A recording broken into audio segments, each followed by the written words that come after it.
We're live, Believe Nation. How we doing? Happy Tuesday. Tuesday is my YouTube day, so I spend a day making videos for my YouTube channel for you guys, building up the channels, trying to get more impact, more reach.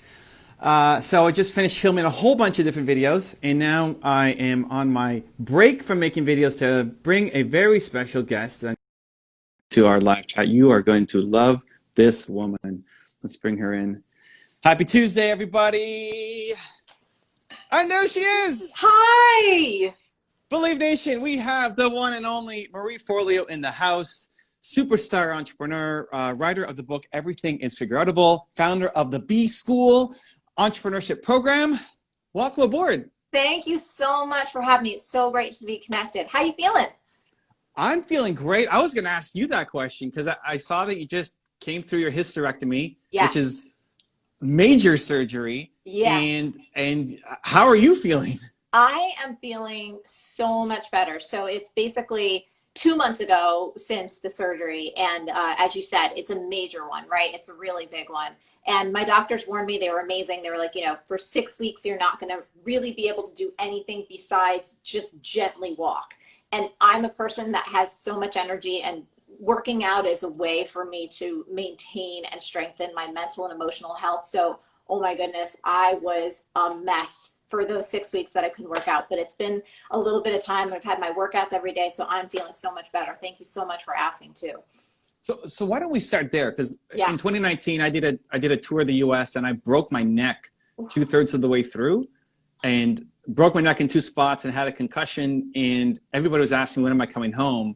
And I said, I'm just going to try to keep going, because being with entrepreneurs is part of my healing, right? Like serving and getting up is part of the healing. But on some days, just getting out of bed by myself was a victory. So for you, who's like, that was, a year and a half ago for me. For you, this is still pretty recent and you're still not at 100%. What's the advice that you have for entrepreneurs who are ambitious and go-getting and want to do stuff, and then life kind of punches you in the face, and suddenly you can't do even the things that you used to do in your sleep?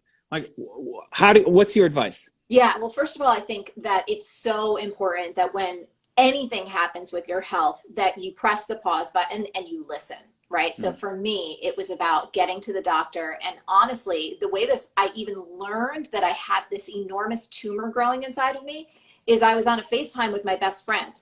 Her name is Chris Carr, and she happens to be someone who lives with stage 4 cancer peacefully for like over a decade. And so we're talking like we normally talk, and I was like, oh, and she's like, wait, what was that? And I was like, oh, I was probably eating something that I shouldn't have been eating. And she's like, no, that's not going to fly.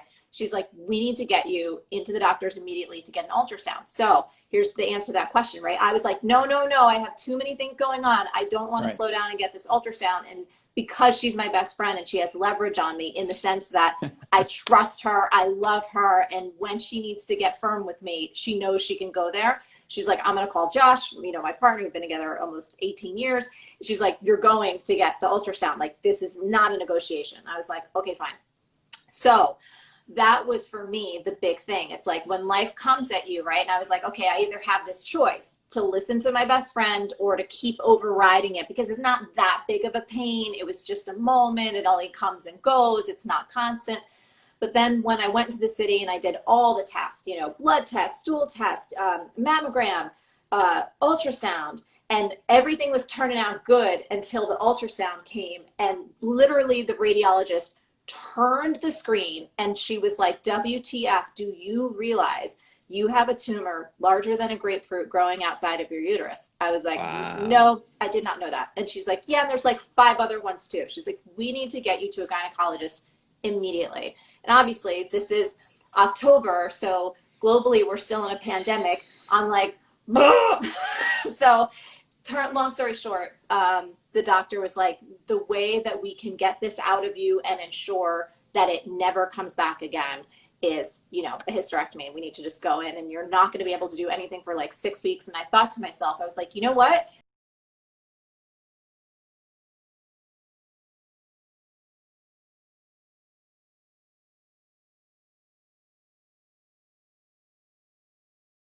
Partner Josh, all the entertainment industry, he's an actor. He's been an actor for 30, 40 years.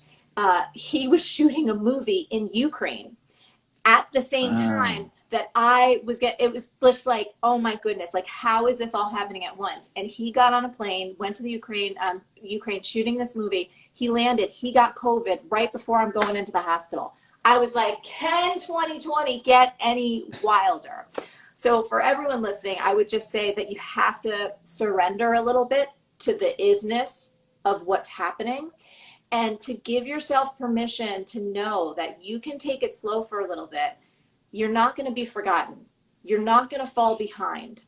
There's nothing more important than taking care of your health and your family's health, of the people that you love. And for me, it was a great gift. I mean, the most gorgeous thing that came out of it, not only, but one of them was my parents, because Josh was away in Europe and couldn't come back. I got to spend this enormous amount of time with them and let them take care of me, which, hasn't happened since I was a small child. So there were all these blessings that came out of it. But when it happens to you, I think entrepreneurs, we want to get back up and fight, right? We want to get back up and keep going. But I think that there's a lot of wisdom in pausing when your body needs you to, and giving yourself time to heal. I love it. Well, we're super glad, grateful, happy that you're feeling better. Yeah. Marie's book is called Everything is Figureoutable. For the YouTube audience, there it is. We'll link it up. Wait, that's almost a grapefruit on the cover. That's interesting. It's an orange. Yes, yeah. But it's a smaller one. Yeah, but it's a fun orange. It's a good orange. So for YouTube, we'll link it up down in the description below. You can go check it out. What I love about that story is it's basically a living testament to everything is figureoutable. So while you're going through it, what did you have any habits or routines or rituals or just reminders to yourself to not try to push it harder than like what would you do daily to try to kind of get you through this when you're used to being ambitious, go-getter? Yes. Let's make things happen. Okay.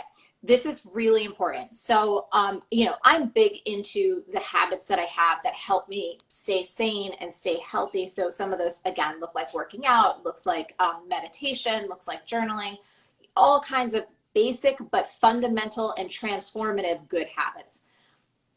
After I went through the surgery, I'm going to be totally honest with you. I gave myself permission to do none of that. Absolutely none. The only thing I was allowed to do was lay on the couch with my parents and watch The Crown. That's it. You know what I mean? It was like, watch The Crown, have a little snack, take a nap.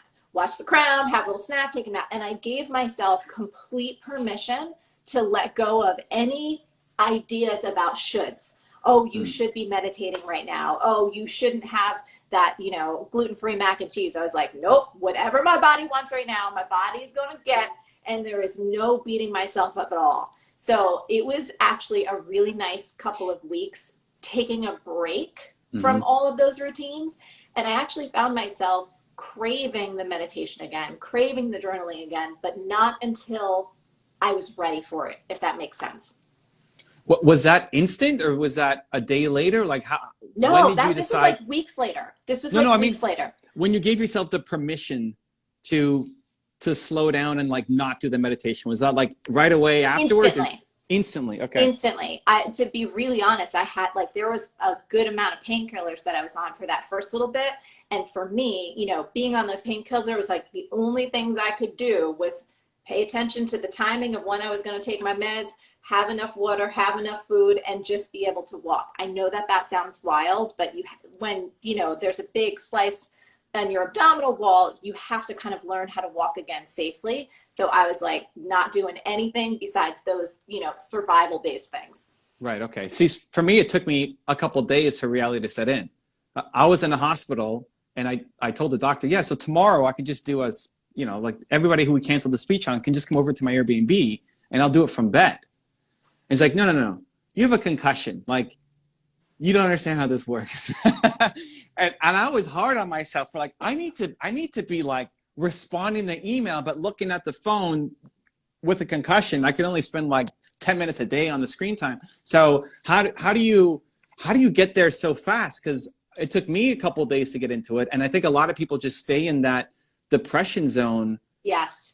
And it might be a physical thing, like a major surgery or break your neck, but it could also be a loss of a loved one. I mean, when my Yes. family dog passed away, I was a wreck for a week. So how do people get there faster?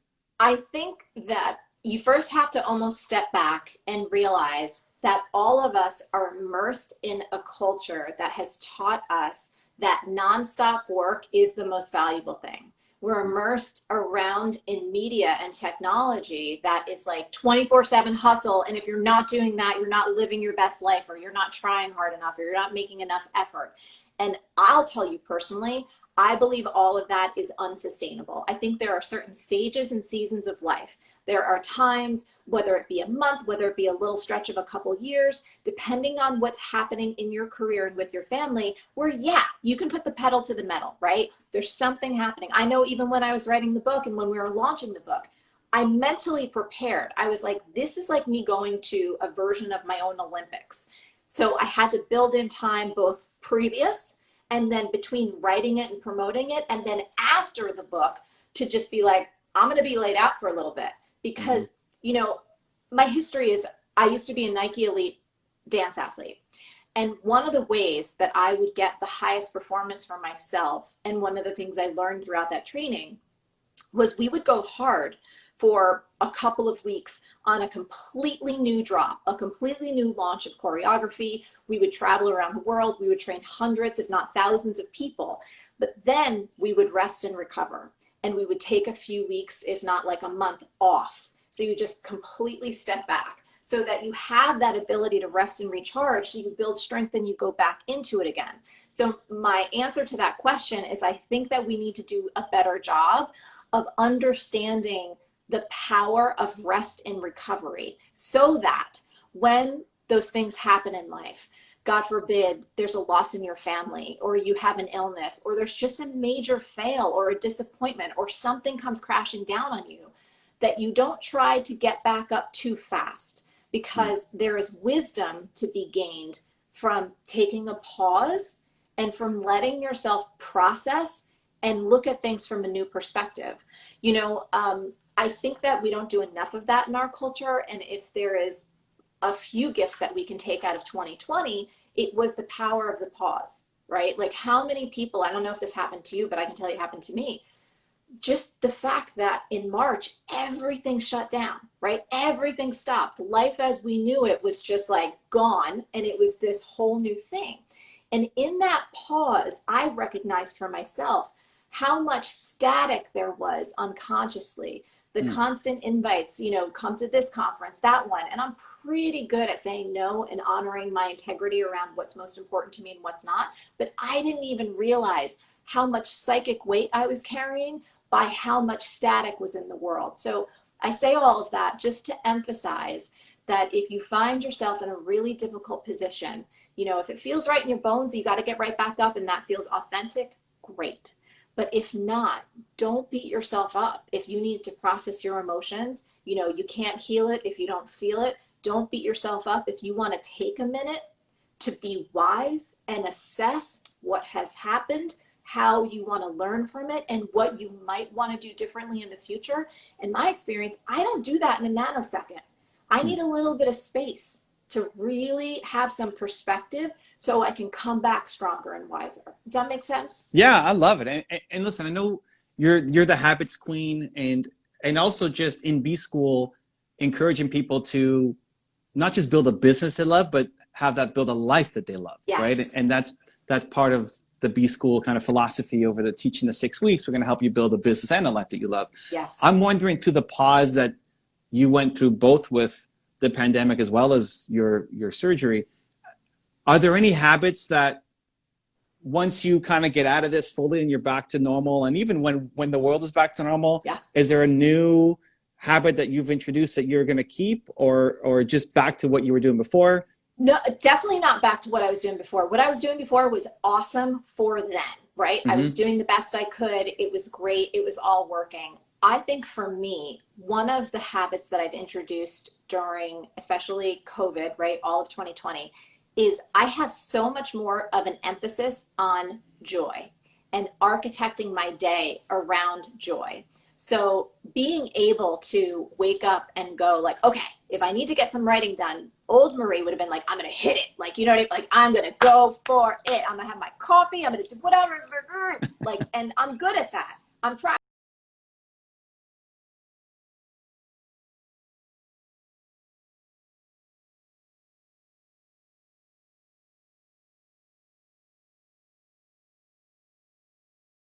example, I work out every day. Meditation, I'm now gently learning Italian. I'm also doing a couple other things. And I'm like, well, what do I want to do first this morning? Sometimes I want to take a sauna. Sometimes I want to work on my Italian. Sometimes I want to work on my writing. But giving myself permission to be more fluid and let my joy lead me into what gets done first has been awesome. And I'm hanging on to that. Today, even, you know, today's the first day that we opened up the doors to BSchool. And there was just like 1 or 2 errands that I needed to do here around town. Years past, I would have never let myself get up from the computer. Do you know what I mean? I'd be like, there's too many things to do. Blah, blah, blah, blah. And this, I was like, you know what? I'm good. I'm going to like drive my car. I'm going to go do this little errand. I'm going to come back. I knew I was going to get to hang out with you. And so letting joy be the driver of my days and my life, I feel way more productive. I feel more powerful and more clear than I ever have in my life. And I think a lot of that has to do with loosening up a little bit. Is that a conscious choice that you're trying to build into your daily routine so that maybe during my workout, I'm planning my day and I'm consciously asking, how do I bring more joy? Or is it trying to catch it in the moment of you shutting something down that might have brought you joy because you got work to do and just trying to catch it? Like, is it a conscious thing or is it catching the moment? It's almost more of a relaxing into it. Okay. The only way to describe it honestly would be that I'm very, very good at being extremely rigid and being on task, right? And if anything were to come in and try and take me off of what I thought my day should be, you better watch out. Jersey Marie's going to come and she will just take you down. This new version is way more fluid and able to navigate. So if something comes in, I'm like, oh, does this really work for me? You can sit right here. I'm not going to get angry. I'm not going to get stressed. This sounds like fun. And just a lot more masterful at staying in my zone of power without letting stress or frustration or anger or anything get in my way. So how do you, because I struggle with that, you know, if I'm working on something and I'm in the zone and I'm making videos and then my wife comes in with lunch or something, it's like, oh, thank you. But like in my head is, you distracted me from doing the thing I'm doing. So, and then it's hard for me to get back on track. Yes. So how do you, like, because it's such a subconscious pattern that we've been running this pattern for decades and now you're trying to make the shift. How do you consciously make that shift? So there's a couple things. One, I think the thing that the pandemic was really instructive for Josh and I, again, he works from home as an actor. I work from home. We're all home, right? Everybody's kind of on top of each other because that's just where we are right now. And Josh and I have been really, really getting good at going over our days, both the night before, the week before, the morning of, and letting him know like, hey, from X time to X time, I'm going to be in this zone in the house.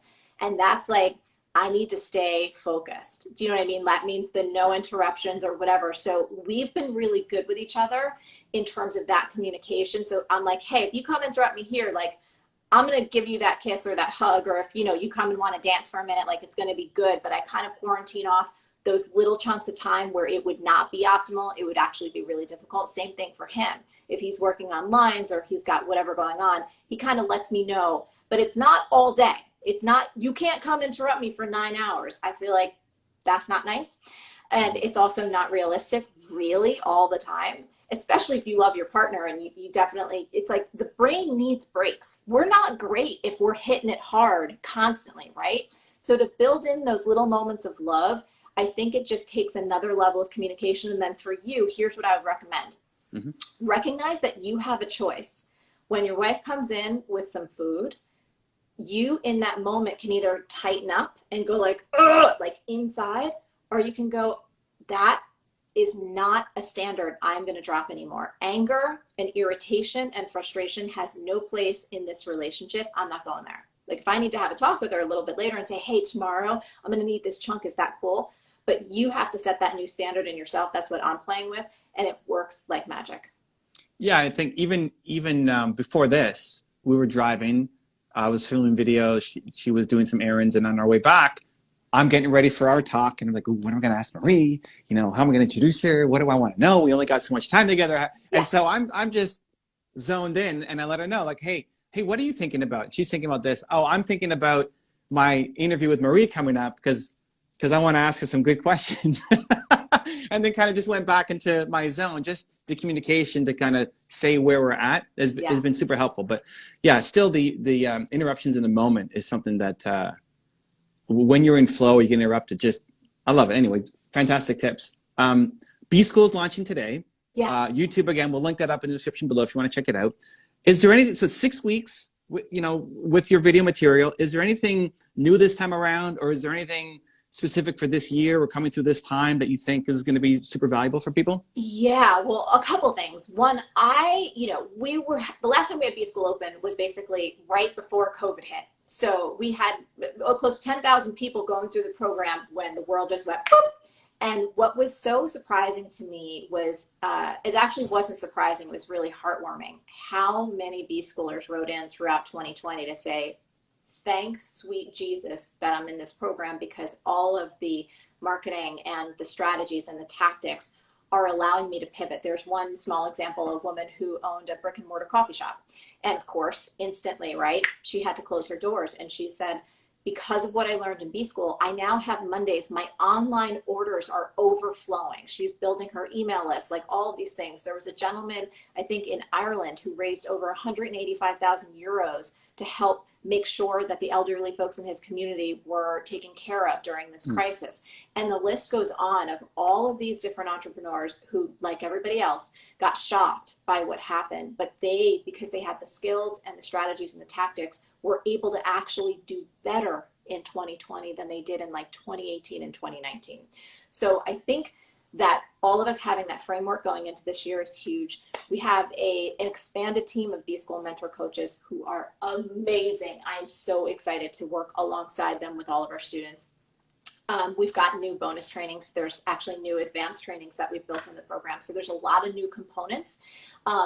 And it's just exciting. You know, we've had over 64,000 people go through the program, so it's tested and proven. That's and wild. I never get tired of it, because you know this from helping people transform their lives. When they come in with dreams and ideas and things that they want to make a reality, and you see them come out the other side with those things in reality, it's the most inspiring thing ever. So I know we're running out of time, but can you quickly just talk about the community aspect? Because I think it gets overlooked. When I meet people who've been through B-School, they're different, not just for the learnings, which are great, but also just the connection to other people, because I think so many people are they're the most ambitious.